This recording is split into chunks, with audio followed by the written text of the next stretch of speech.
A major energy summit began in Sydney today.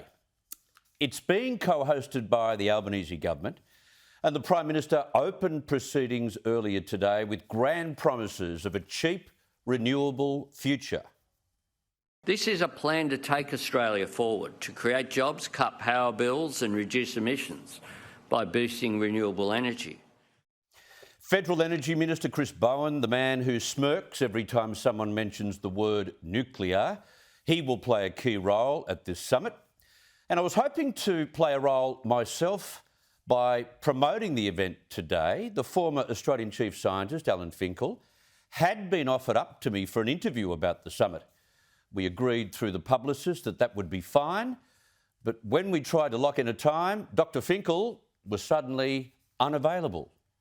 No time seemed suitable. How curious. Maybe Alan Finkel is scared of a few tough questions, do you think? Did he realise he wasn't going to get a soft touch the way he receives soft touches from reporters on the ABC about climate? And this gets to the heart of the ongoing energy debate. Our leaders will outline their vision to fix the ongoing crisis, but the crisis is completely avoidable. The people in charge of Australia want to make radical changes. They want coal and gas switched off and renewable energy fields built bigger than the Great Wall of China. But they aren't prepared to be challenged on how their plan works, on the science, on the logistics, on the practicality of it all. How can they guarantee this will lead to cheaper power bills, as you heard the Prime Minister say today, or avoid blackouts?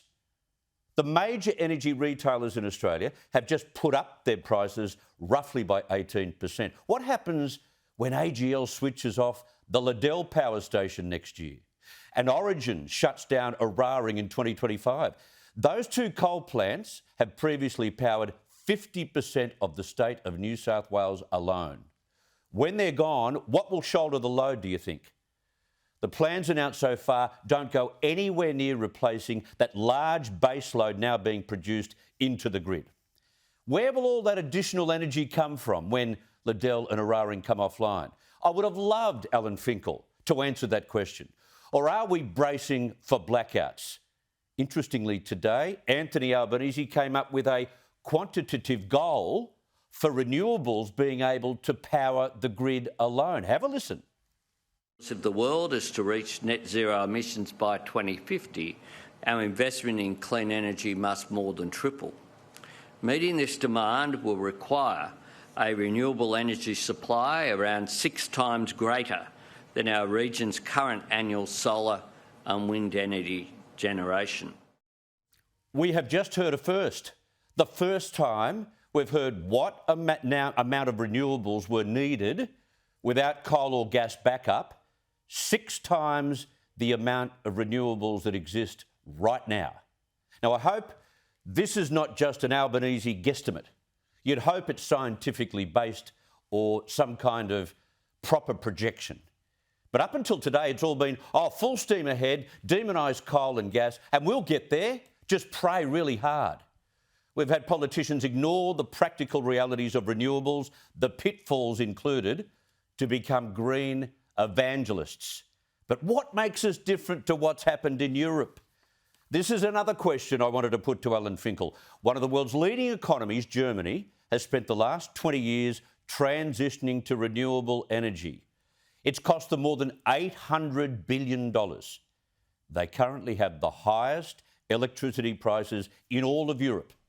And because of poor weather, plus the gas shortage from Russia, Germany is switching coal back on to keep the lights on. What makes Australia any different to that scenario? Why are we happy to export coal and gas in record amounts, but not prepared to use it ourselves? The rest of the world wants our fossil fuels like never before. They remain our most reliable form of baseload power, despite the demonisation. But we are shamed from using them here. And finally, when is someone in power going to concede the truth? Australia makes up 1.2% of the world's emissions. China, 30% on its own. India, America and Russia make up another 20%. If we switch everything off tomorrow in this country, what impact will we have on adverse weather events? Can we stop bushfires, floods, cyclones? Well, you know the answer to that question already. Of course not. And that is a scientific fact. We could turn green tomorrow entirely, and our hard work would be outdone by China alone in just a matter of days. And Alan Finkel knows this, which is why he wasn't keen to have to answer that very obvious of questions. In 2017, he was asked by Senate estimates if the world was to reduce its carbon emissions by Australia's 1.2, or if Australia was to reduce all its carbon emissions, what impact would that make on climate change and the weather? His response, virtually nothing. But our leaders won't admit that. They certainly won't admit that during this week's Energy Summit. You can bet on it, because it doesn't suit their own narrative. This is a summit for green evangelists and, of course, those who are bound to make a mozza from these untried or unreliable power sources. Make no mistake, we are heading to an energy cliff. It may end up being the greatest political and economic disaster in our history. And we'll all suffer. Households, pensioners, small business owners, all of whom won't be able to afford the big electricity bills. Read up on Germany, there's your template. But our politicians, well, they'll be heroes in the eyes of the climate alarmists. They'll receive applause. It's a completely avoidable crisis coming soon to Australia.